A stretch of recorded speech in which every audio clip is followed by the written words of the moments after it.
how do you do it? So there's two real options here, and I heard this from a great VC.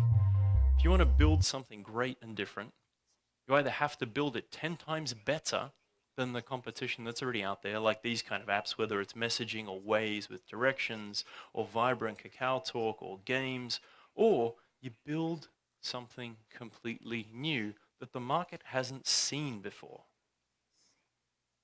So whether it's Snapchat and exploding messages that disappear, which is based on a super interesting story. It was actually Evan Spiegel's mum was actually boasting to another mum of a kid in the same school, and her little daughter overheard about the app that Evan was building, and his mum was saying, you know, it's okay that he's dropped out of Stanford to build this app, and the other mother was like, this app sounds like it's good for sexting and sending naked pictures amongst kids. You know, I don't know, this is a great idea, and I'm pretty sure he shouldn't have dropped out of Stanford for this.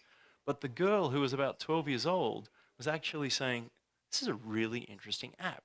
She didn't say anything to her mum. Next day, she downloaded it, took it to school. And they have a really interesting problem at school. And, you know, I don't know anyone here who's 12 or 11 years old, but there are two things that now happen with kids.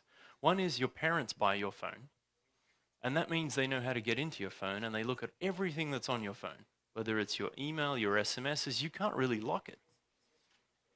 Second, when you're in school, and if you're doing something naughty, like messaging in class when you shouldn't be, teacher will take your phone, have a look through it, and shame you in class and be like, oh, nice message, nice joke. Don't do that again. So this cheeky girl took Snapchat to class, was messaging someone else, and very flagrantly in front of the teacher, and the teacher said, come here. Give me your iPhone. Let's just have a look at this message. And she's like, where's the message? She's like, I don't know, miss. There is no message on my phone. It's disappeared. It's deleted. That moment, everyone in the class downloaded that app.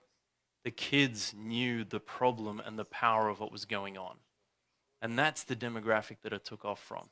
But again, this is just like secret notes that we used to have in class, where people used to, you know, read the piece of paper, screw it up, put it in their mouth, and swallow it. It's the same thing. So they've reinvented something and done it new.